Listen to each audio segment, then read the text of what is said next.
Le titre de cette Pâque, c'est bien sûr vaincre l'esprit de la mort qui frappe puissamment encore cette génération pour vouloir tout détruire. Mais rien ne peut impressionner notre Dieu, car depuis que le monde avance, Dieu est toujours vainqueur. De la même manière que les ténèbres, la nuit peut être profonde et peut véritablement nous effrayer, mais le Seigneur sait que la lumière est plus forte que les ténèbres.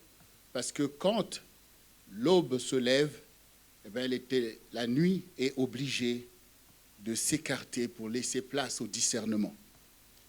Donc, bien sûr, l'esprit de mort frappe.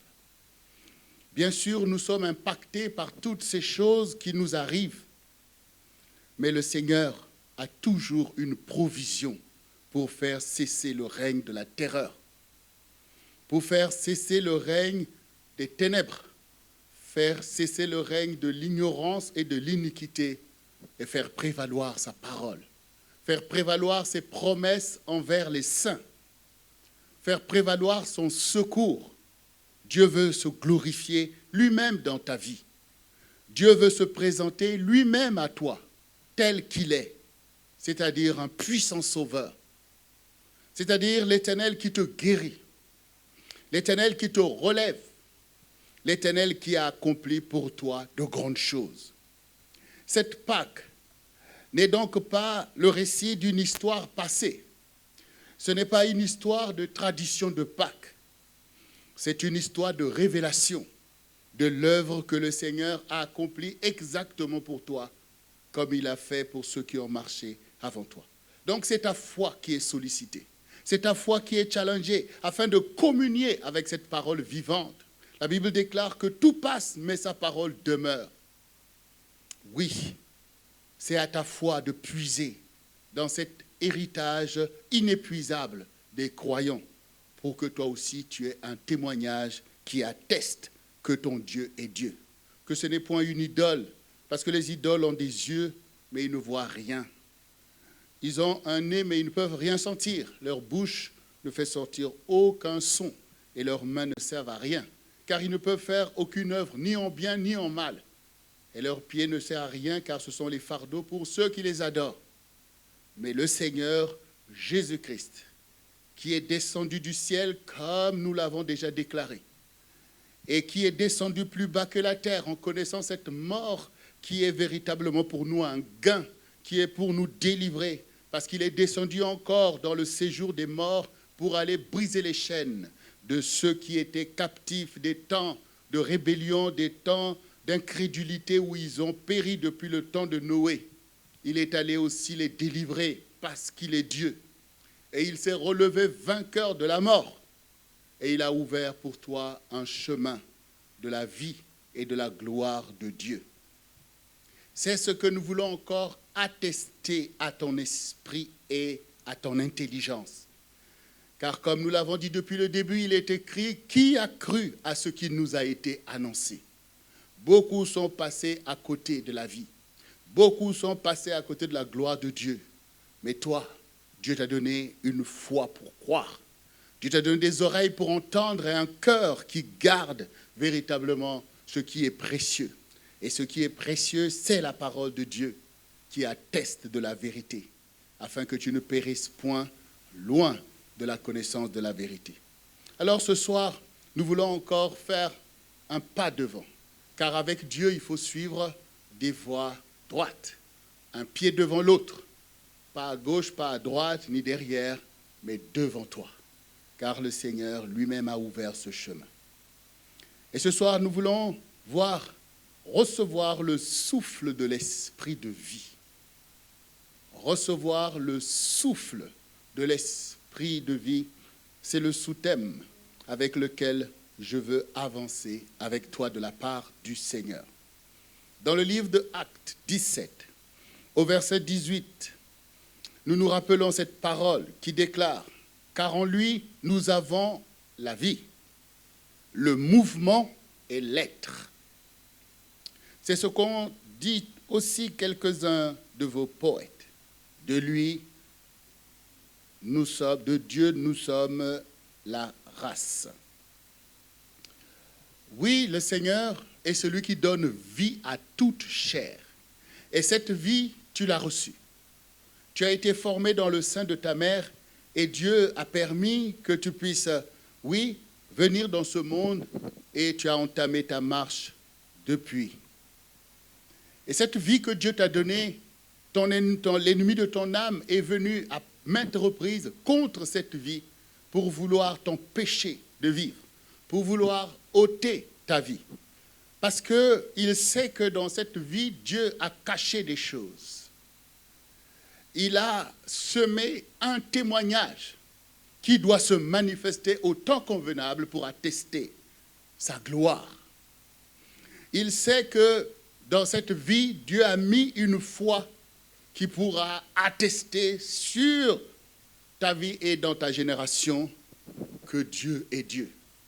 Et chaque fois que la foi d'un enfant de Dieu choisi dès avant la fondation du monde se lève avec puissance pour témoigner de la vérité, le règne du diable est mis en échec.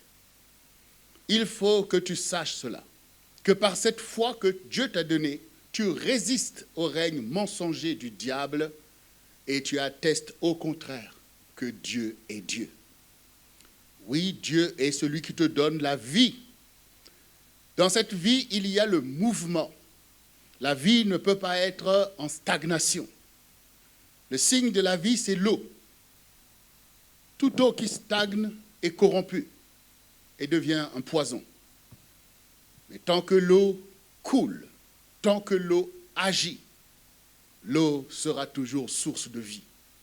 Donc, tu dois comprendre que ta vie doit toujours bouger. Ta vie doit toujours suivre une direction. Ta vie doit toujours conquérir pour avoir ce mouvement. Parce que si ce mouvement s'arrête, eh bien, tu perds la vie, tu perds le sens de la vie et tu deviens en proie à la puissance de l'esprit de mort qui emmène la négativité, l'incrédulité, le rejet, tout un tas de questionnements qui t'empêchent de te mouvoir. Comprends que ton Dieu, au contraire, te donne ce mouvement. Et par cette foi qu'il t'a donnée, tu vas toujours conquérir les promesses de Dieu. Au milieu de tes épreuves, rien ne pourra te retenir, les chaînes ne pourront pas te retenir.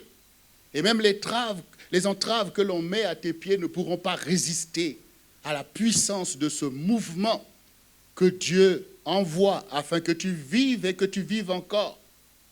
Parce que Dieu te fait devenir qui tu dois être. Oui, c'est ça, la vie, le mouvement et l'être. Toutes ces choses sont la volonté de Dieu pour toi. Donc cette volonté doit te caractériser, que rien ne peut m'arrêter. Rien ne peut m'arrêter. C'est l'expression de ta foi au quotidien, en sachant que ton Dieu est celui qui te donne la vie, le mouvement et l'être. Ta vie ne dépend pas d'un homme.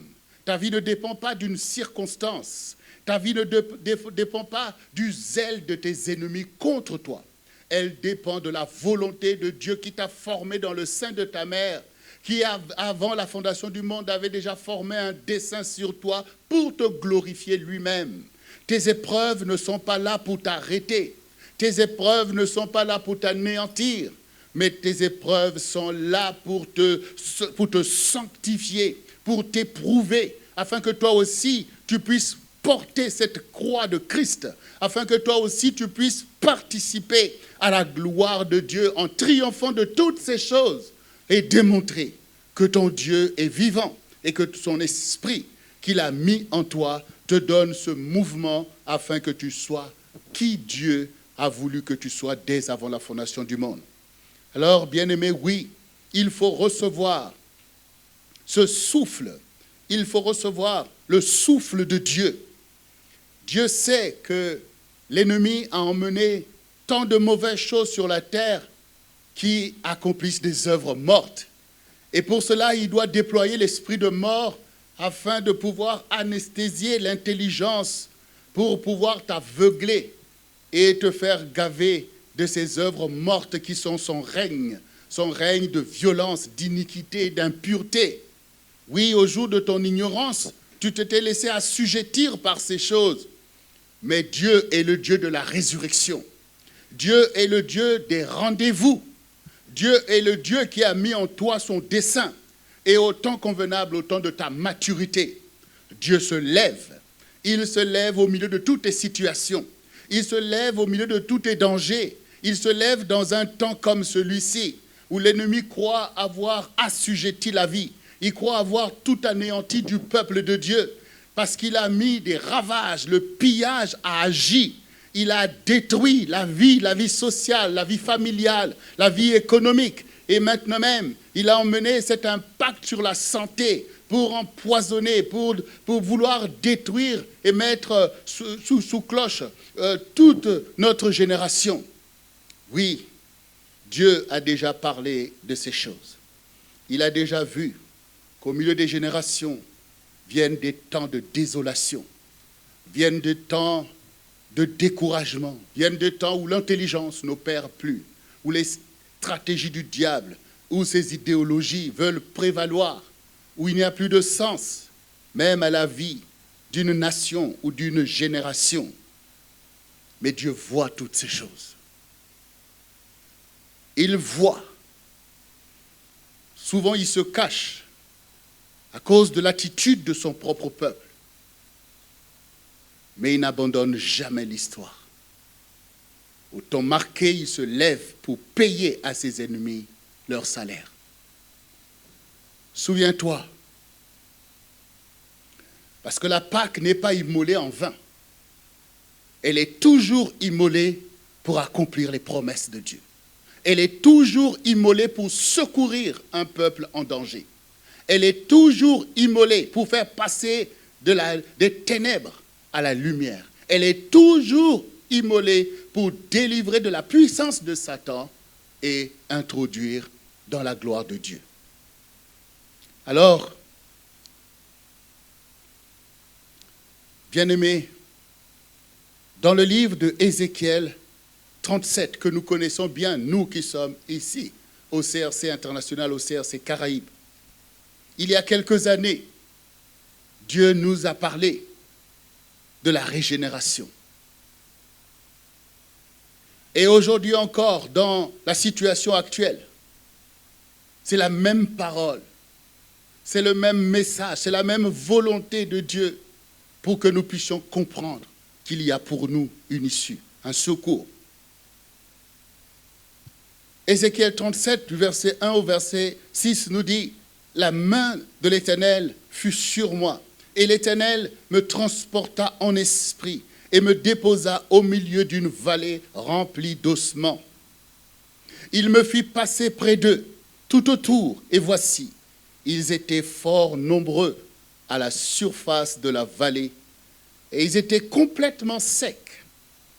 Il me dit, « Fils de l'homme, ces eaux pourront-ils revivre ?»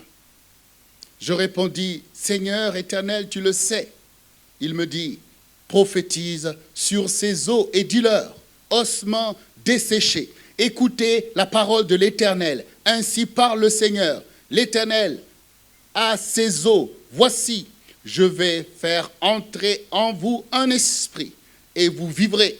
Je vous donnerai des nerfs. Je ferai croître sur vous de la chair. Je vous couvrirai de peau. Je mettrai en vous un esprit et vous vivrez. Et vous saurez que je suis l'Éternel. » Oui, Dieu a emmené son serviteur au milieu de cette vallée des ossements. Aujourd'hui, quand nous regardons la configuration même de notre génération, c'est devenu comme cette vallée. Les gens sont alités de toutes parts, les hôpitaux débordent, les morts en cascade. On entend des chants lugubres, on entend des lamentations, c'est la désolation. C'est la désolation. L'actualité est totalement occupée par l'esprit de mort. Tous les secteurs de la vie sont impactés. Toutes les choses qui étaient normales te paraissent aujourd'hui interdites. La mort règne. C'est la désolation. c'est la désolation.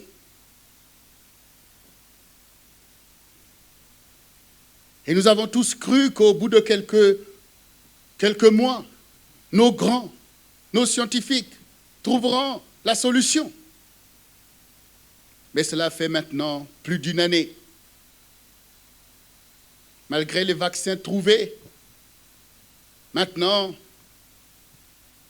le fameux Covid, la Covid-19, a fait plein de petits qui font la zizanie, des variants, de toutes sortes.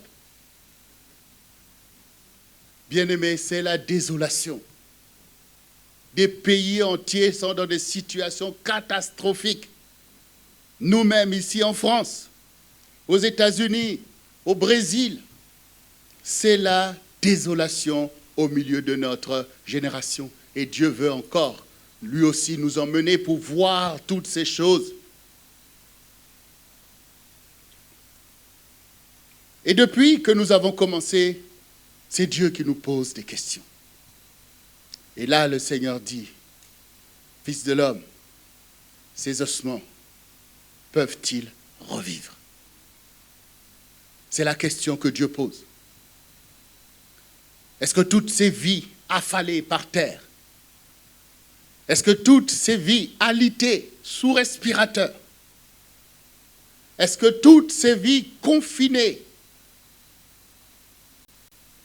est-ce que toutes ces personnes peuvent retrouver la vie, peuvent retrouver la joie, le bonheur, le mouvement, l'être? C'est la question que le Seigneur pose. Oui, nous aussi nous disons, Seigneur, tu sais. Seigneur, tu le peux. Et nous qui sommes témoins de tout ce que Dieu a dit, de ce que l'histoire s'est accomplie en notre faveur, nous disons, oui Seigneur, interviens, agis Seigneur. Il faut une Pâque pour cette génération. Il faut une Pâque vivante pour toutes ces personnes allongées, alitées, apeurées. Pour toutes ces personnes en deuil. Il faut passer de cet état à un autre état. Il faut que la lumière brille au milieu des ténèbres. Il faut que l'espérance incarne au milieu du désespoir qui atteint notre génération. Pour cela,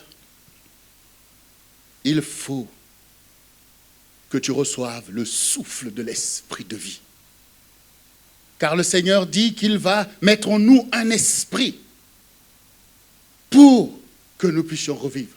Dieu veut mettre en toi un esprit pour que tu puisses revivre. Dieu veut mettre, c'est là sa volonté. C'est là ce qu'il est capable de faire. Mais toi, ossements desséchés, est-ce que tu peux entendre la voix du Seigneur qui résonne au milieu de la vallée des ossements, qui résonne au milieu du séjour des morts? Est-ce que tu peux l'entendre et recevoir cet esprit de vie que Dieu veut mettre en toi pour anéantir l'esprit de la mort qui agit déjà? C'est la volonté de Dieu. Toujours Ézéchiel 37, du verset 7 au verset 9, voici. La parole de Dieu a le pouvoir de générer cette vie, ce mouvement. Je prophétisais selon l'ordre que j'avais reçu. Et comme je prophétisais, il y eut un bruit. Et voici, il se fit un mouvement.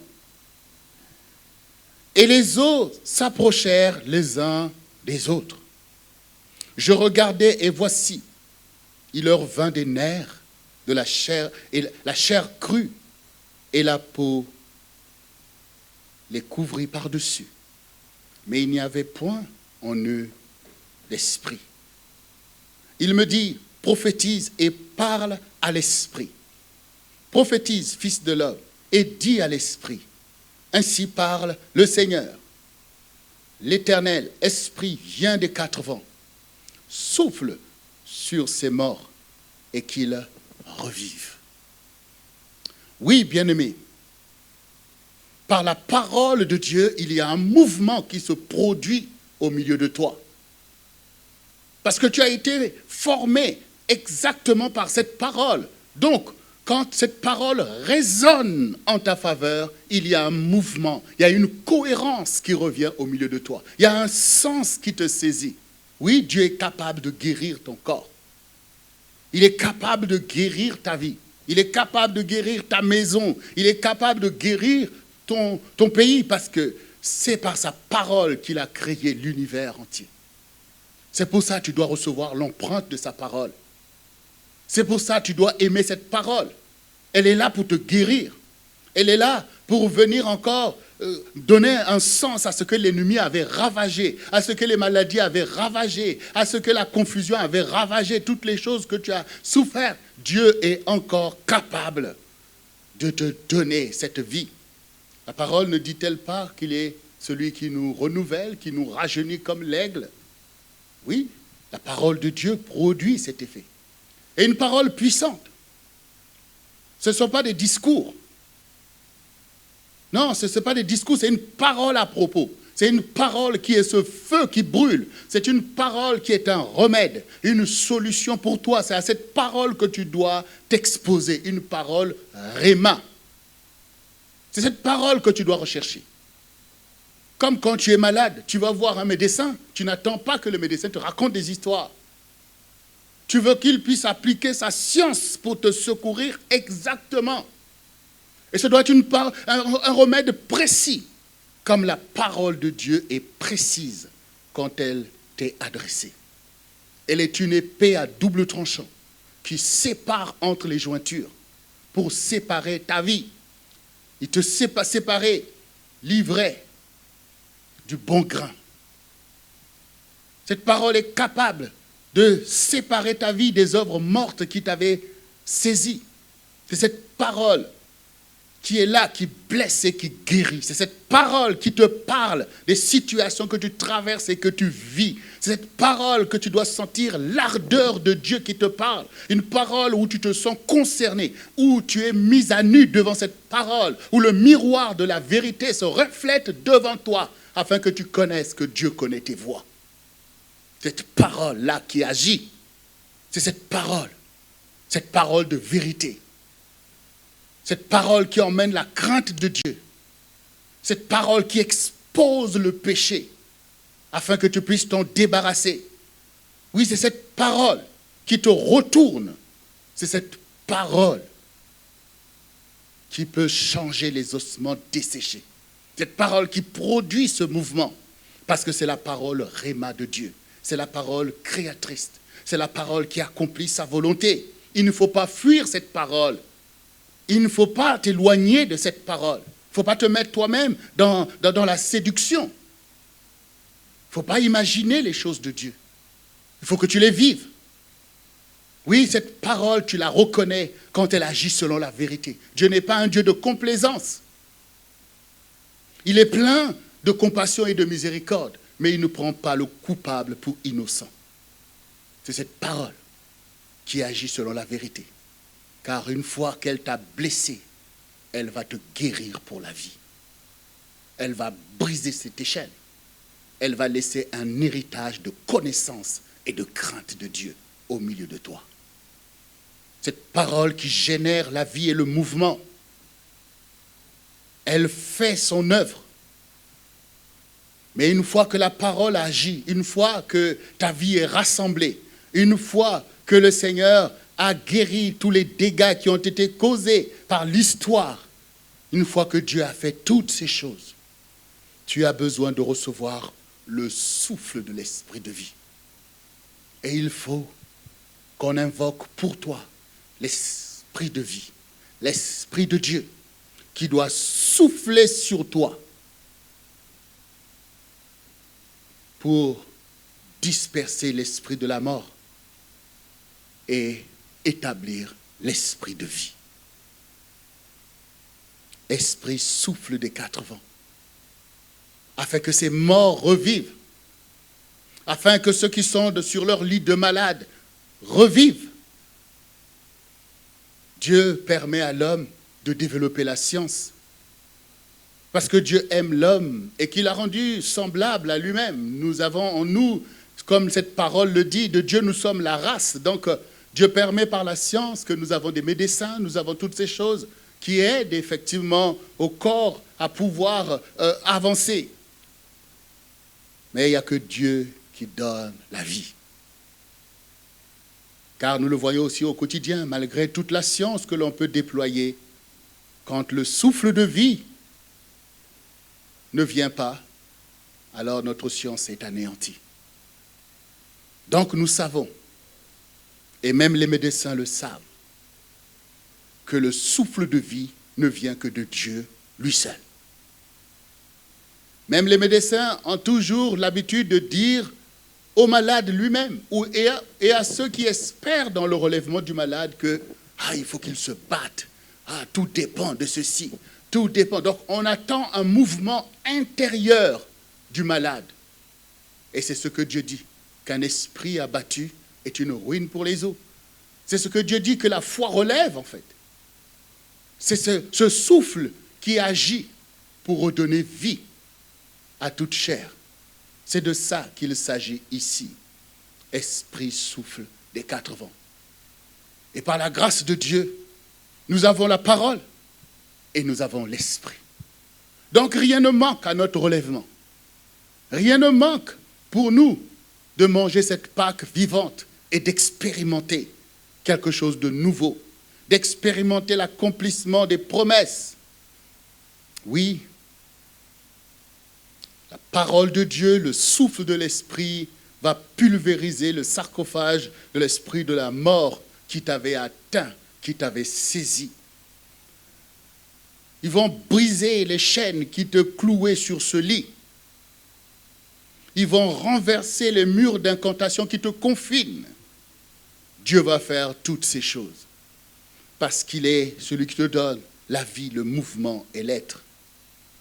Ézéchiel 37 du verset 10 au verset 14. Je prophétisais selon l'ordre qui m'a été donné et l'esprit entra en eux. Et ils reprirent vie et ils se tinrent sur leurs pieds. C'était une armée nombreuse, très nombreuse. Il me dit, fils de l'homme, ces eaux, c'est toute la nation d'Israël. Voici, ils disent, nos eaux sont desséchées, notre espérance est détruite, nous sommes perdus. Prophétise donc et dis-leur, ainsi parle le Seigneur l'Éternel, voici, j'ouvrirai vos sépulcres, je vous ferai sortir de vos sépulcres, ô mon peuple, et je vous ramènerai dans le pays d'Israël. Et vous saurez que je suis l'Éternel, lorsque j'ouvrirai vos sépulcres et que je vous ferai sortir de vos sépulcres. Ô mon peuple, je mettrai mon esprit en vous et vous vivrez. Je vous rétablirai dans votre pays et vous saurez que moi, l'Éternel, j'ai parlé et agi, dit l'Éternel. Nous voyons, nous comprenons que quand Dieu parle des ossements desséchés, c'est de son peuple qu'il parle. C'est de nous qu'il parle.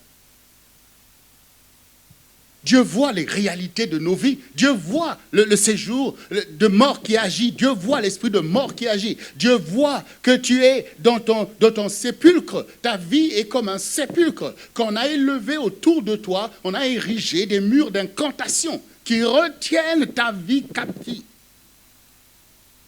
Ta vie est dans la captivité de ces choses, qu'on t'a fermé accès de toutes parts, pour que ta vie ne puisse pas refléter l'espérance de Dieu au milieu de toi.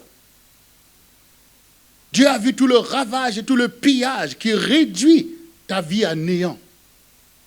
Tu es comme dans un sépulcre, là où on t'a placé, là où on dit, toi, tu n'as pas droit à la vie. Là où ta vie se désagrège jour après jour, Dieu voit la condition de son peuple comme il voit notre condition aujourd'hui. Et point n'est besoin de jouer avec cela. La condition actuelle, elle est terrible. Beaucoup d'âmes périssent au milieu de tout ça. Et personne n'est à l'abri du danger. Il faut le réaliser. Ce n'est pas un temps pour jouer. C'est un temps pour comprendre, pour invoquer le Seigneur. C'est un temps pour crier, secours-nous. Et c'est un temps pour vivre une Pâque véritable et vivante. Au milieu de tout cela, au milieu du danger, que t'importe des traditions de Pâques? Que t'importe le chocolat ou les crabes ou toutes sortes de choses? Non, ça n'a pas d'importance. Puisque si tu perds ta vie, tu perds aussi le chocolat. Tu perds tous les crabes de la mangrove. Donc, pour bénéficier de la vie, il faut conserver la vie. Ce qui importe pour Dieu, c'est ta vie. Il ne faut pas se laisser distraire par l'ennemi. Ce n'est pas que Dieu est contre ton chocolat. Dieu n'est pas contre tes crabes, tu manges ce que tu veux. Mais pas au détriment de la vie. Pas au détriment de la vie. Satan aime la distraction. Parce que ça te fait rater le coche de ta vie. Et péché veut dire rater la cible. C'est le champion de la distraction. Il aime tout type de carnaval qui peuvent être dans ta vie. Il aime ces choses. Il peut te dire défoule-toi. Mais dans le mot défoule-toi, il y a certainement une notion de fouler ta propre vie. Non, le Seigneur t'enseigne autre chose. Il dit concentre-toi. Il y aura un mouvement de l'esprit. Il y aura un souffle de l'esprit. Il faut que tu souffles avec l'esprit de vie. Il faut que tu passes de cet état d'ossements desséchés à une armée à la gloire de l'Éternel. Le peuple de Dieu est une grande armée. Le peuple de Dieu est une armée nombreuse. Oui, bien-aimés.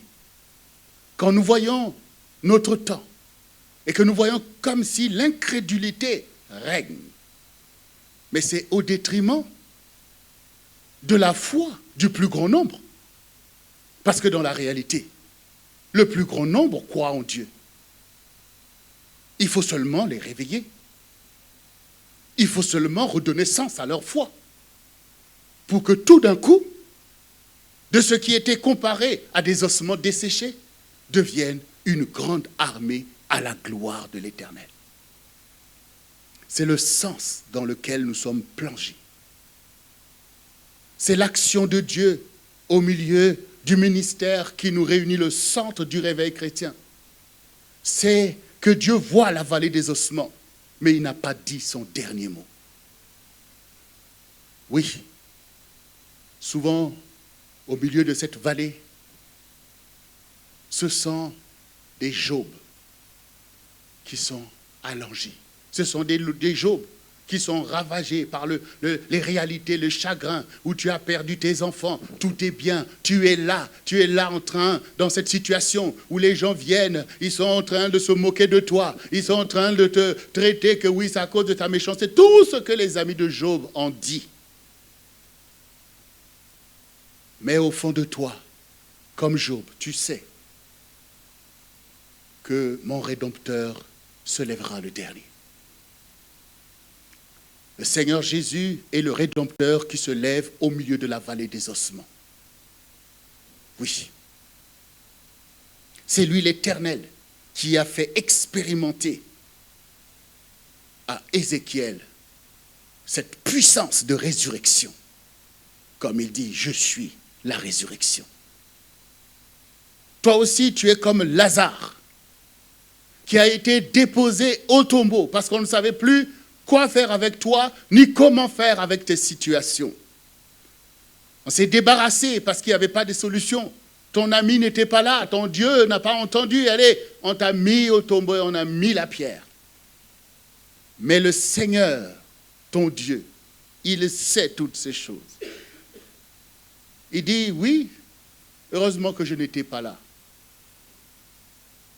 Et qu'ainsi, ils vont voir l'action de l'ennemi, le règne de l'esprit de mort.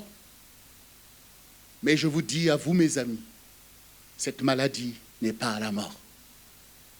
Elle est afin que la gloire de Dieu soit manifestée en elle. C'est afin que la gloire du Fils de Dieu soit révélée au travers de cette situation. Après 4 jours dans le tombeau, Jésus arrive dans la vallée des ossements. Il arrive devant le sépulcre. Où l'avez-vous placé? Dit le Seigneur. Toi aussi, Dieu voit là où on t'a placé. Et Jésus demande, où l'avez-vous placé? Où l'avez-vous placé? Dieu voit toutes ces personnes qui pleurent, qui se lamentent. Le Seigneur est ému de compassion. Tous ceux qui pleurent pour toi ne sont pas tes amis. Certains se réjouissent. Certains ont participé à tous les complots contre toi. Et maintenant que tu es mis au tombeau, et voilà, ils chantent des chants lugubres parce que c'est les traditions de l'esprit de la mort. Mais Jésus n'est pas comme eux. La Bible dit que Jésus pleura. En fait, il a pleuré de la condition humaine. Mais Jésus dit à Marthe, ton frère ressuscitera. Et Marthe récite la leçon, oui, je sais qu'il va ressusciter au dernier jour. Toi aussi, tu as des récitations religieuses. Le Seigneur lui dit, mais avec moi, il n'y a pas de dernier jour. Je suis l'Éternel, qui était, qui est et qui vient. Je suis la résurrection. Celui qui croit en moi vivra, quand même il serait mort. Son espérance n'est pas anéantie devant moi. Et celui qui croit en moi vivra et ne connaîtra pas la mort. Nous avons vu que Jésus a dépouillé les puissances, les autorités. Il est là, aujourd'hui, au milieu de cette vallée des ossements.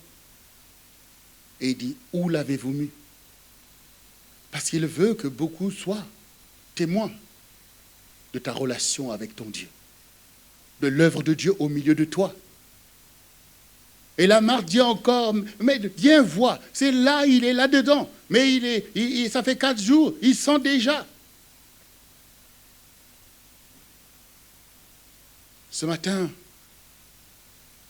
le pasteur Jocelyne nous rappelait, plutôt cet après-midi, nous rappelait bien cette histoire où Jésus a vu cette femme qui allait enterrer son enfant et qu'il a arrêté le cortège de la mort pour dire, jeune homme, je te l'ordonne, réveille-toi.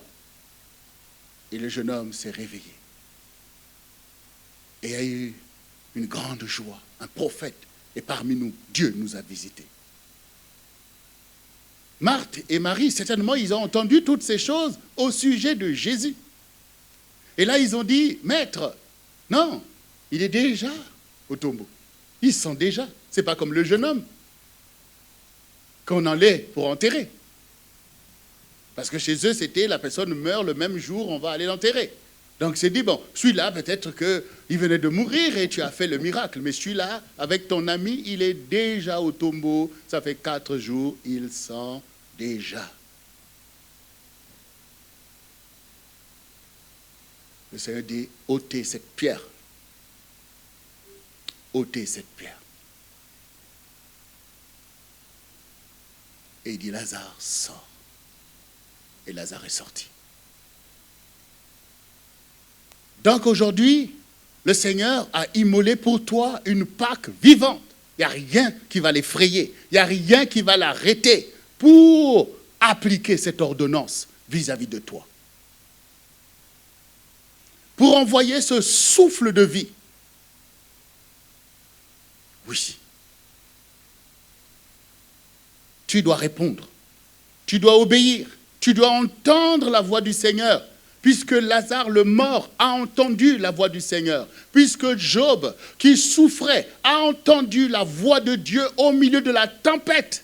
Il a entendu la voix de Dieu. Il est temps que tes épreuves, que tes souffrances, que cette tempête qui agite ton âme puisse maintenant cesser afin que tu entendes cette voix majestueuse de ton Dieu qui ordonne ta Pâque aujourd'hui. Oui, le salut vient de ce que l'on entend. Et ce qu'on entend, c'est la parole du Seigneur. Si tu entends ma voix, n'endurcis pas ton cœur, dit le Seigneur. Je frappe. Je viens à ton secours. Il faut que nos pensées s'humilient. Il faut que tout en nous puisse obéir, puisse croire. Il faut faire silence devant le Seigneur. Il faut faire silence. Non pas le silence de la mort, mais le silence parce que une brebis espère toujours entendre la voix du berger. Parce que le Seigneur dit, mes brebis connaissent ma voix et elles me suivent. Elles ne suivent pas des étrangers. Elles ne suivent pas des mercenaires parce qu'elles ne connaissent pas la voix des étrangers. Il ne faut pas que tu écoutes la voix des étrangers.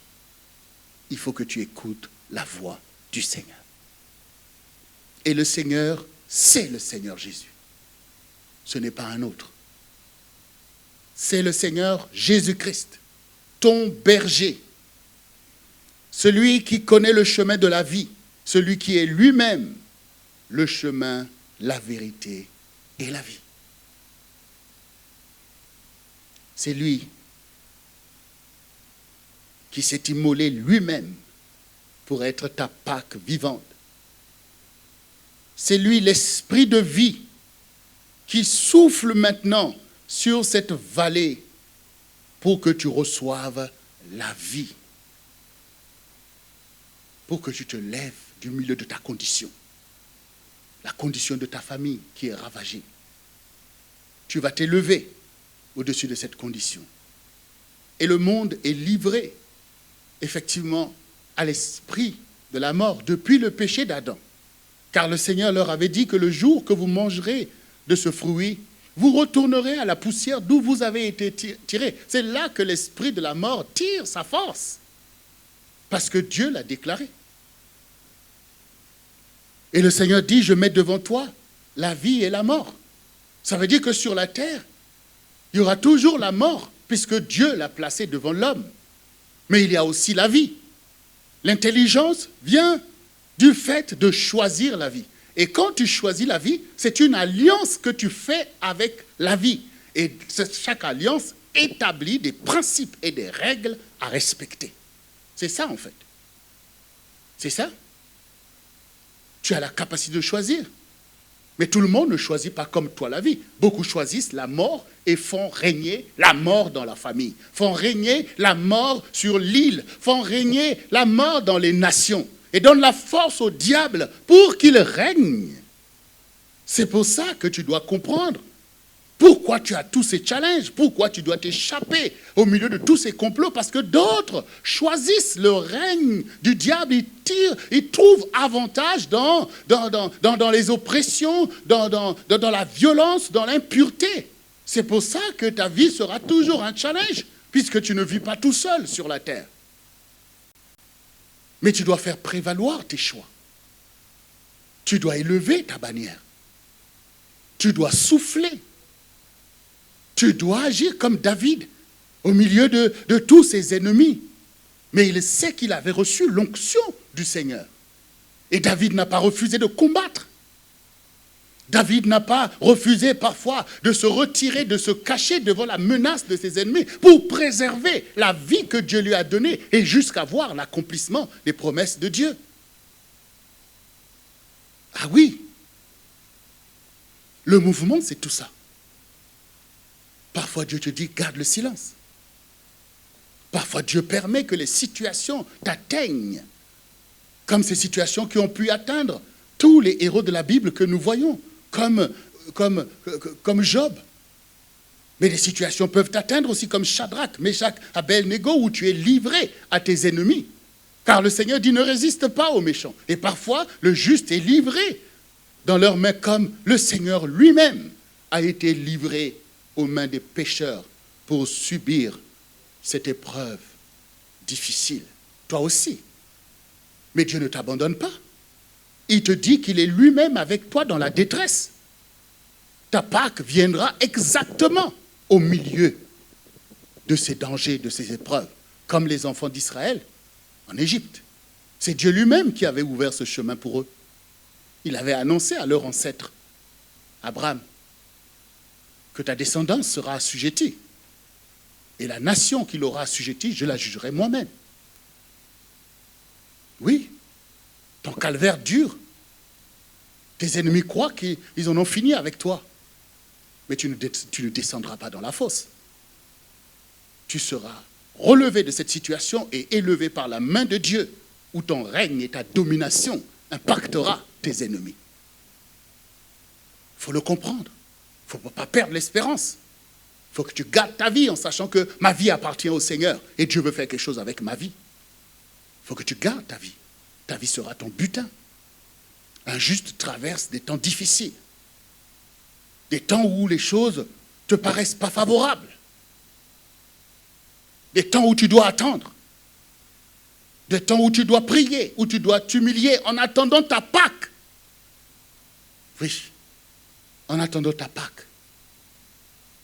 Quand l'esprit de vie va souffler dans le sens de ton relèvement. Parce que quand l'esprit vient, il est là d'abord, il nous console et il nous fortifie. Tiens bon, crois en lui, garde la foi. Parce que ce n'est pas encore le moment de pouvoir faire cette percée que mérite ta vie. Mais le Seigneur, dans les temps de l'épreuve, il te fortifie. Comme il a fortifié Shadrach, Meshach et Abednego. Comme il a fortifié Daniel, il te fortifie aussi. Car Dieu fait toutes choses belles en son temps. Oui. Mais quand le jour de ta Pâque arrive, l'Esprit souffle. Et tu dois souffler avec l'Esprit. Tu dois recevoir l'Esprit qui vient des quatre vents pour accomplir la vie de Dieu au milieu de toi. Pour accomplir les promesses de Dieu en ta faveur. Pour te donner le zèle pour pouvoir dérouter tous tes ennemis et accéder à ce qui a été préparé pour toi. Au temps convenable, David s'est levé. David n'a pas voulu porter main sur Saül, parce que David respecte les lois de Dieu. Il sait que c'est un oint de l'Éternel qui s'est corrompu, qui s'est détourné de la vérité. Mais Dieu ne m'a pas appelé pour porter ma main sur lui. Donc, David savait que même s'il a reçu l'onction royale, mais par le fait que Saül, qui n'était pas dans le plan de Dieu, était là et voulait sa mort, David espérait toujours dans la protection divine. Mais il sait que le temps de pouvoir accéder n'est pas encore accompli, bien que j'ai déjà reçu l'onction des choses à venir. Toi aussi, tu as déjà reçu l'onction des choses à venir.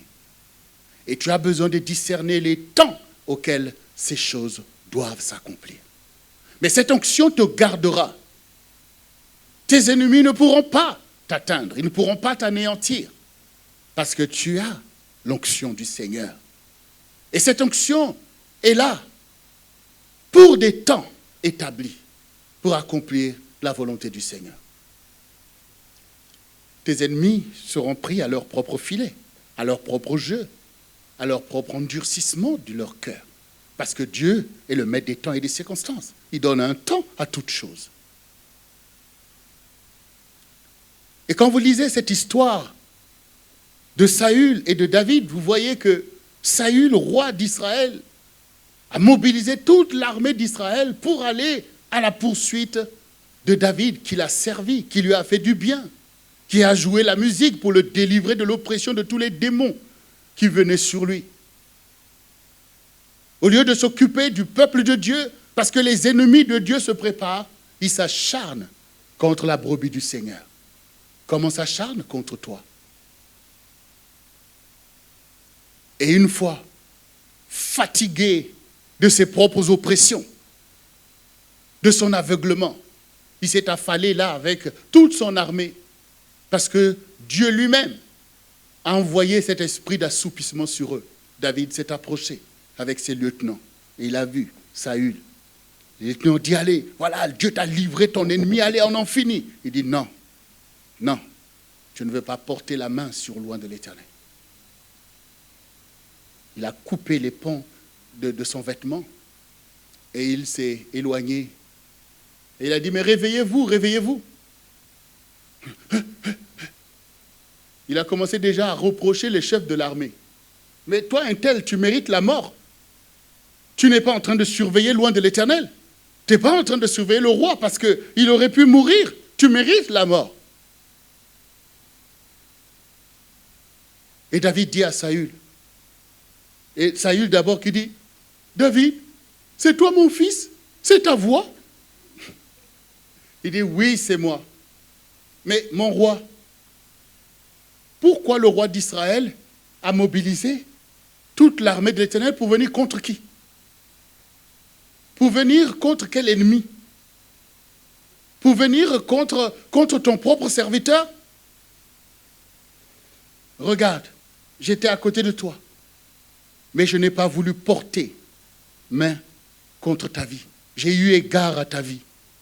Saül commence à pleurer. Ah, tu es meilleur que moi. Tu es meilleur que moi. Dieu est avec toi. On pourrait penser qu'il est en train de se repentir. Mais en fait, il ne se répand pas. Après, il revient encore. C'est l'obstination dont nous avons parlé. Le péché gravé, l'aveuglement de la religiosité. La haine, la colère. Parce qu'on ne s'humilie pas devant Dieu. Et à cause de cette obstination, les ennemis d'Israël se sont levés, les mêmes qu'ils combattaient avant les Philistins. Et cette fois-ci, voilà, il est allé tomber mort avec tous ses fils. Alors que David, qui était obligé de fuir, obligé d'aller même mettre ses parents dans un pays étranger, essayer de trouver un moyen de vivre avec les ennemis d'Israël, en attendant les temps que Dieu a préparés. Et quand on est venu lui dire que Saül est mort, avec Jonathan et ses fils, mais comment ça? Comment c'est arrivé? Eh bien voilà, je l'ai vu, il était atteint, et il m'a dit, donne-moi la mort. Donne-moi la mort. Et je lui ai donné la mort. Ah bon? Ah bon? Toi, tu es qui? Je suis un Amalécite, c'est-à-dire ennemi juré des Israélites. Il dit, tu as osé porter la main sur loin de l'Éternel? À cause de ce faux témoignage, parce que ce n'était pas vrai, il a perdu la vie. Mais l'histoire de Saül s'est réglée à cause de sa propre obstination. Alors, David a invoqué le Seigneur pour dire, dois-je monter? Dois-je retourner en Israël? Dieu lui a dit, retourne. Parce que le temps pour toi de régner est arrivé. Ce que tu dois comprendre de tout ça, c'est que ta vie que Dieu a gardée au milieu de tous les dangers qui t'ont côtoyé, il y a un but, il y a un sens pour la gloire de Dieu. Tu ne périras pas au milieu de la vallée des ossements. Tu ne périras pas du complot de tes ennemis. Tu ne périras pas loin de ton héritage sur cette terre des vivants. Tu ne périras pas sans avoir vu la fidélité de Dieu. Tu ne périras pas loin de la restitution que Dieu te fait parce que l'onction du Seigneur est sur toi. Cette onction appartient au Seigneur. Quand les enfants d'Israël marchaient, un ange marchait devant eux. Ça ne les a pas empêchés de se comporter n'importe comment et beaucoup de tomber dans le désert. Même si tu vois des choses au milieu de l'église du Seigneur, tu vois parfois la pagaille au milieu des enfants de Dieu. Mais toi, le fidèle, toi qui t'humilies devant Dieu, sache que l'Éternel marche devant toi. Tu seras comme Josué et Caleb. Le temps n'aura pas d'effet sur toi jusqu'à ce que tu aies foulé la terre promise. Parce qu'il y a pour toi une Pâque déjà immolée pour des temps préparés par le Seigneur. Les temps où ton témoignage doit prévaloir au milieu de ta génération. Le temps où tu dois régner pour Dieu. Le temps où toi aussi, comme Joseph, tu vas sauver ta famille pour que l'histoire de Dieu se continue. C'est un temps comme celui-ci. C'est pourquoi tu dois croire à l'annonce du Seigneur. Tu dois reconnaître son œuvre, car cette œuvre est en ta faveur. Tu dois recevoir l'impact de la parole de Dieu qui doit bouleverser ta vie, comme une terre qu'on a labourée et retournée pour aller enlever les racines des mauvaises herbes. Tu dois t'exposer à l'action de Dieu. Tu dois reconnaître que c'est Dieu qui me retourne, c'est Dieu qui travaille ma vie pour séparer le bon gré de l'ivraie. Il nettoie son air, il brûle la paille afin de révéler ma vie. Dans cette épreuve de feu, tu ne dois pas perdre l'espérance de ton Dieu, car c'est pour ton bien que Dieu t'éprouve. Parce qu'on éprouve l'or et de l'argent pour en retirer toute la valeur. Ne dis pas que ton Dieu t'a oublié. Ne dis pas que ton Dieu s'est détourné de toi. Parce que tu vois le mouvement, tu sens les épreuves, tu vois l'acharnement de tes ennemis. Oui, on s'acharne contre quelque chose qui a de la valeur. Oui. Il est temps que tu puisses maintenant saisir cette espérance pour dire le jour de ma Pâque est arrivé. Et cette Pâque spéciale que tu vis et que Dieu immole pour toi au milieu de la vallée des ossements, c'est la Pâque de l'esprit de la vie. Parce qu'elle vient trancher avec l'esprit de mort. De la même manière que la liberté est venue trancher avec la captivité des enfants d'Israël qui sont passés en une nuit de l'esclavage à la liberté, toi aussi, pour ce séminaire, Dieu te fait passer de l'esprit de la mort à l'esprit de la vie. De l'ignorance à la connaissance, de la timidité au zèle pour Dieu et pour les choses de Dieu, à la confusion de toi-même, à ta propre liberté pour affirmer tout le potentiel que Dieu a mis en toi. Oui. Parce que c'est une Pâque immolée pour toi, c'est une parole vivante qui t'est adressée. C'est un programme de Dieu. Il a entendu tes cris, il a vu les choses que tu as souffert. Oui, il faut que tu passes à travers cette parole pour dire les choses anciennes sont passées, toutes choses deviennent nouvelles. Ton droit à la vie doit être affirmé maintenant même. Tu n'as rien à craindre, tu n'as pas à te cacher. Parce que le Seigneur dit au contraire, on n'allume pas une lampe pour le mettre sous la table, mais on le place sur le chandelier, afin que tous ceux qui rentrent dans la maison puissent voir la lumière et puisse glorifier Dieu. Ta vie a été gardée pour éclairer un temps comme celui-ci. Dans ta famille, tu dois te redresser. Les complots du diable, c'est terminé. Tu dois te redresser. Parce que le Seigneur dit, est-ce en vous taisant que vous rendez la justice? Au moment où tout le monde est perdu, tu ne dois pas dire la direction qu'il faut prendre. Tu ne dois pas apporter une révélation. Non, tu dois aujourd'hui te redresser. Parce que comme tu l'as entendu cet après-midi, tu dois déployer la bannière de la vie. Parce que Dieu fait jaillir la vie au milieu de la vallée des ossements.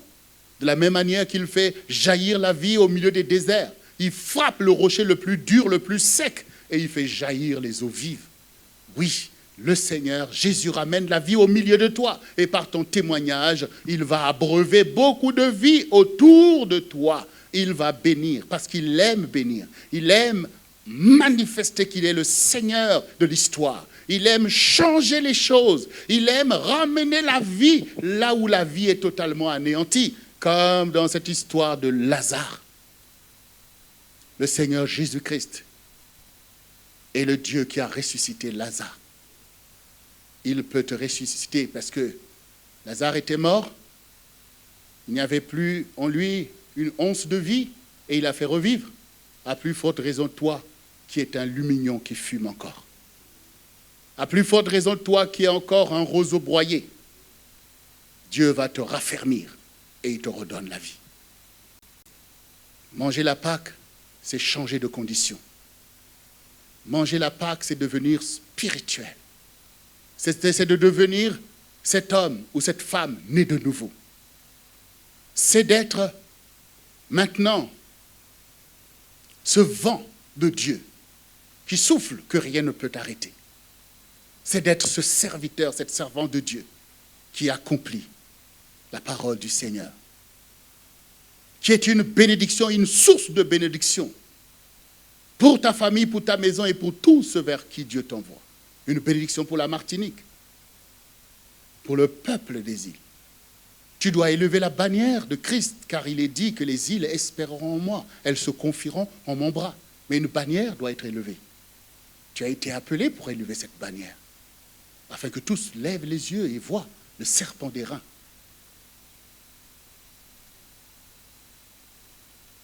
Afin que tous reçoivent l'action de l'agneau de Dieu qui ôte les péchés du monde, qui écarte les transgressions du peuple de Dieu, afin que tous puissent manger cet agneau immolé, où le Seigneur affirme que celui qui ne mange pas mon corps et ne boit pas mon sang n'a pas la vie en lui-même.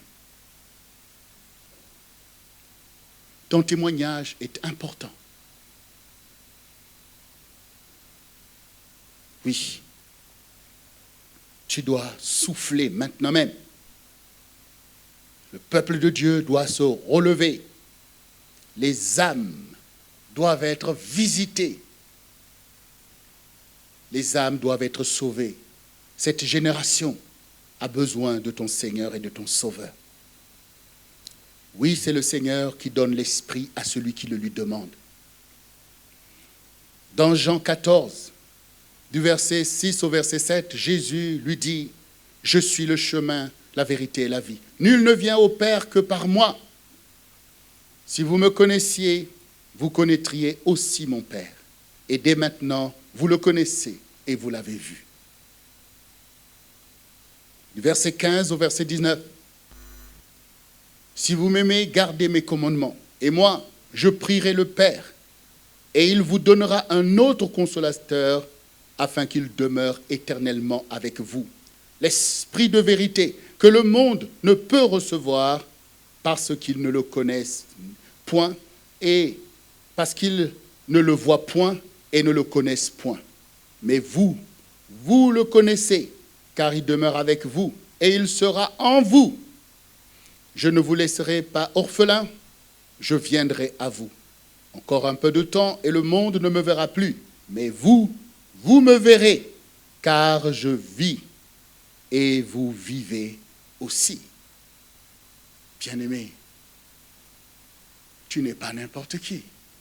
Nous ne sommes pas n'importe qui. Nous sommes le peuple béni de Dieu. Parce que nous avons le testament du Seigneur qui est vivant par le Saint-Esprit qu'il a insufflé en nous. Cet esprit qui a soufflé dans cette vallée des ossements, c'est le Saint-Esprit qui a été envoyé au milieu des nations. Car nous étions morts. La vie de la chair, la vie du péché. C'est ce pourquoi Dieu a envoyé l'apôtre Paul en disant « Je t'envoie afin que tu les fasses passer des ténèbres à la lumière, de la puissance de Satan à Dieu, afin qu'ils obtiennent le pardon de tous leurs péchés en mon nom et qu'ils reçoivent l'héritage avec les sanctifiés. » C'est l'héritage de la vie que l'Évangile nous a apporté. C'est l'héritage de la connaissance de Dieu et de la communion du Saint-Esprit. Si nous sommes zélés pour Dieu, c'est que nous avons le testament vivant que le Seigneur est avec nous. Par le Saint-Esprit qui nous anime, par le Saint-Esprit qui nous aide, par le Saint-Esprit qui nous conduit et qui nous garde. Si l'Esprit ne nous gardait pas, allez-y poser la question à vos ennemis. Ils vont vous dire que oui, l'Esprit de Dieu vous garde. Parce qu'avec tout ce que nous fomentons contre vous, si l'Esprit de Dieu ne vous gardait pas, vous ne serez plus là. Oui, c'est la vérité, bien-aimés. Quand le Seigneur notre Dieu dit qu'il est le chemin, la vérité et la vie. Nous savons que c'est vrai. Parce que nous le vivons nous-mêmes au quotidien. Est-ce que le Saint-Esprit n'a pas été envoyé sur les disciples et sur nous-mêmes? Il n'y a pas le Saint-Esprit sur la terre au milieu de cette grande vallée des ossements qui est ce monde. Il n'y a pas l'esprit de vie. S'il n'y a pas l'esprit de vie, l'ennemi n'aurait pas tout anéanti, tout détruit. L'Église aurait-elle résisté à toutes les controverses, à toutes les attaques et toutes les situations, et parfois même à la zizanie, tout simplement des croyants eux-mêmes? Nous voyons la trajectoire de l'esprit de vie du Seigneur. Et comme le Seigneur a dit, je me sanctifie moi-même pour vous, je vous sanctifie par la vérité. Au milieu de l'Église, à cause de la parole qui règne et de l'Esprit de Dieu qui est là, tous ceux qui se tournent vers Dieu en esprit et en vérité recevront toujours l'héritage de la vie et la gloire de Dieu.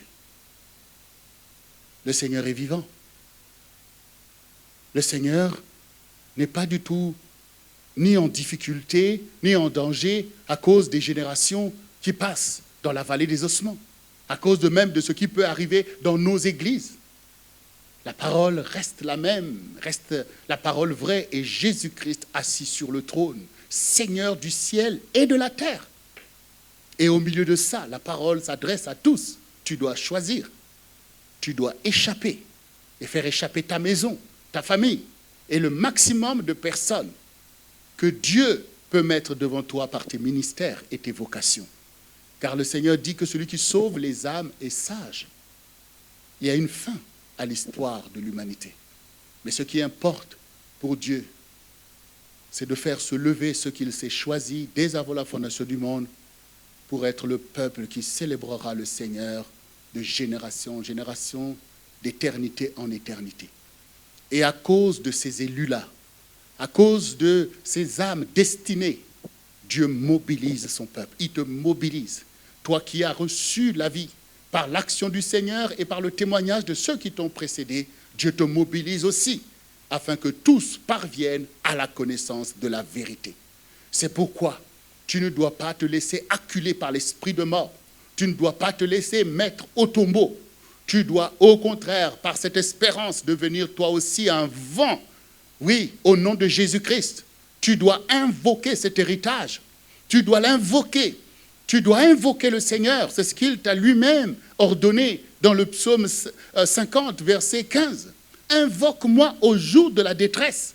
Je te délivrerai et tu me glorifieras. Dans ta situation, invoque-le. Ne te laisse pas impressionner par la vallée des ossements. Ne te laisse pas impressionner ni par les Covid, ni par les variants. Mais invoque-le, car c'est pour un temps comme celui-ci que l'invocation a été ordonnée au milieu des saints. Invoque-le avec cette foi ferme. Invoque-le. Il est toujours prêt à accomplir le miracle et le prodige. Il est prêt à le faire. Invoque-le. Ne te laisse pas impressionner, mais marche sur ces circonstances. Suis le mouvement de l'Esprit de Dieu qui souffle au milieu de toi. En ce moment même où tu entends cette parole, ce mouvement, il s'opère. Là où il n'y avait pas de chemin, il y a un chemin qui s'ouvre dans ton entendement, maintenant même. Il y a une pensée qui te mobilise, maintenant même, qui te sort de cette position qui pulvérise ce sarcophage dans lequel tu as été placé comme une momie. Il y a véritablement ce mouvement qui change ta mentalité, parce que l'ennemi avait mis en toi une mentalité qui permet de t'assujettir à cette place-là. Mais maintenant même, comprends que ce n'est pas la volonté de ton Dieu, mais la volonté de ton Dieu, c'est que tu vives, c'est que tu puisses te lever de cette situation, c'est que tu témoignes qu'il est vivant et qu'il est vivant pour toi. Oui, il est vivant pour toi. C'est pourquoi maintenant même, tu dois recevoir cet esprit que Dieu envoie afin que tu vives et que tu revives et que tu te relèves et que tu agisses et que tu accomplisses sa volonté au nom de Jésus-Christ de Nazareth. Cette parole va prévaloir sur tes circonstances. Elle va prévaloir sur toutes les incantations qui ont été faites contre toi. Elle va aussi prévaloir sur tes propres pensées. Elle va prévaloir sur les penchants de ton cœur mauvais. Parce que cette parole est une Pâque du Seigneur en ta faveur. Quand cette Pâque a été immolée, tous les enfants d'Israël devraient manger cette Pâque, quelle que soit ta situation, ta position, parce que tu appartiens à ce peuple de Dieu au milieu de cette génération. Alors toi aussi, que cette parole soit ta Pâque maintenant même, qu'elle te fasse passer de ta condition misérable à une condition glorieuse où Dieu agit en ta faveur, où il manifeste la passion de son amour envers toi, ou que tu puisses encore témoigner au milieu de ceux qui t'entourent que ton Dieu est Dieu, de la même manière que tous ont vu que le Dieu de Lazare est Dieu, qu'il a sorti du sépulcre, que l'on sache que Jésus-Christ est ton Dieu, qui te sort de ta condition, qui te sort de tes détresses, qui te sort du pillage de l'ennemi, qui te délivre du milieu de la conjugaison de tous tes ennemis, et qui t'établit sur sa montagne sainte, qui t'établit sur le roc, afin que ton témoignage puisse éclairer ta génération au sujet de la foi en Jésus-Christ. Il en est ainsi. C'est l'ordonnance de Dieu envers toi. Il n'est pas trop tard pour saisir ce mouvement et ce souffle. Il n'est pas trop tard pour croire dans ta propre destinée. Il y a une destinée pour toi. Il faut que tu embrasses cette destinée. Il faut que tu te concentres comme ceux qui ont marché avant toi. Il faut que tu en finisses avec les œuvres mortes, que tu en finisses avec les mensonges de ton ennemi. Il faut maintenant même que tu te lèves pour accomplir les œuvres de justice. Il faut maintenant même que ta lumière brille. Il faut que tu puisses marcher sur cette voie sainte qui est au milieu de toi. Il est temps que tu confesses l'œuvre à laquelle tu as été appelé. Dieu est avec toi. Il donnera une production à tout ce que tu vas semer, à tout ce que tu vas déclarer. Il est temps que tu rentres dans ces choses, car beaucoup ne connaissent pas ce chemin. Tu dois aller les aider, tu dois témoigner, tu dois entraîner le mouvement. Oui, comme Moïse a entraîné le mouvement, Josué et Caleb, ils ont entraîné le mouvement, car il est écrit dans la parole de Dieu, dans le psaume 68, que même les rebelles auront part avec l'Éternel. Le mouvement entraîne. Il entraîne, il entraîne. Et les âmes qui ne connaissent pas le Seigneur, mais qui te connaissent toi, seront entraînées dans ce mouvement. Oui, lève-toi puissamment. Ne crains pas. Secoue le joug de l'ignominie. Ordonne à toutes ces maladies de dégager de ta vie. Parce que la Pâque du Seigneur est immolée puissamment. C'est le temps de ta maturité. C'est le temps convenable de ton Dieu. Oui, au temps convenable, je t'ai exaucé, dit le Seigneur, et voici le temps convenable. Que ce temps soit convenable, car c'est une Pâque pour toi, pour ta maison, pour ta famille. Oui, bien-aimé, la foi est une ferme assurance des choses que l'on espère. Est-ce que ces ossements peuvent-ils revivre? Oui, Seigneur. C'est ta réponse. C'est ma réponse. C'est notre réponse. Alors recevons la vie et vivons. Vivons notre vie. Car cette vie est demandée. Vivons la vie de la communion fraternelle. Vivons la vie de l'Église véritable. Cette vie est recherchée au milieu de notre génération. Vivons notre vie dans nos maisons, dans nos couples. Que les familles de Dieu se lèvent. Parce qu'il y a une vie de Dieu pour les familles. Les familles qui doivent éclairer leur génération, qui doivent faire cesser l'oppression sociale de l'ennemi. Il y a un amour pour ton prochain, une réconciliation pour faire cesser les conflits et les guerres du diable. Il y a une humilité qui doit être manifestée. Les âmes en souffrance et en défaillance, elles n'attendent pas d'être jugées, mais d'être secourues. Parce que tu as reçu des vocations pour eux. Dieu est le Dieu de la vie. Ce n'est point du chacun pour soi pour le peuple de Dieu. Il faut être un petit Christ. Jésus n'a pas pensé à lui-même. Il serait resté dans son ciel de gloire. Toi aussi, ne sois pas égoïste, ne sois pas vaniteux, mais pense à ceux qui ne connaissent pas le Seigneur. Pense à ceux qui n'ont pas la force pour prier. Pense à ceux qui sont dans la captivité, dans les geôles du diable. Pense à eux. Élève-toi puissamment. Avec ce feu, cette puissance de la Pâque. Que la Pâque soit avec toi. Et que d'autres puissent en bénéficier. Oui, bien-aimé, notre Dieu est vivant. Il est ce Seigneur que nous avons célébré par nos chants. Il est ce Dieu qui fait la différence. En effet, il le fait. Nous avons tous les témoignages de l'ardeur de son amour, de son pardon, de son relèvement. Non seulement qu'il veut nous relever, mais il veut nous faire participer à son œuvre. Nous qui n'étions rien, nous qui étions des criminels, des coupables, il nous transfigure et il fait de nous ses serviteurs. Il nous met en bénédiction à d'autres. Oui, c'est ce qu'il fait. Car il donne du prix à ta vie. Alors, peuple des îles, peuple au milieu des nations, élève ta bannière. Jésus-Christ est ton Seigneur. Rien ne manque à ton Seigneur. Il a tout pouvoir dans le ciel, sur la terre et sous la terre. Alors tu as compris aujourd'hui que les épreuves que Dieu permet, ce n'est pas pour te rejeter, ce n'est pas pour te détruire, c'est afin que tu aies la sagesse et l'intelligence. C'est afin que tu connaisses l'importance de la justice. C'est afin de témoigner en ta faveur que tu es un saint. Parce qu'au milieu de la méchanceté de tes ennemis, tu as suivi la voie de Dieu. Tu n'es pas comme eux, mais tu es comme le Seigneur. Mais à cause de ton témoignage, beaucoup aussi de ceux qui ont vu ces choses s'humilieront et se tourneront vers ton Dieu.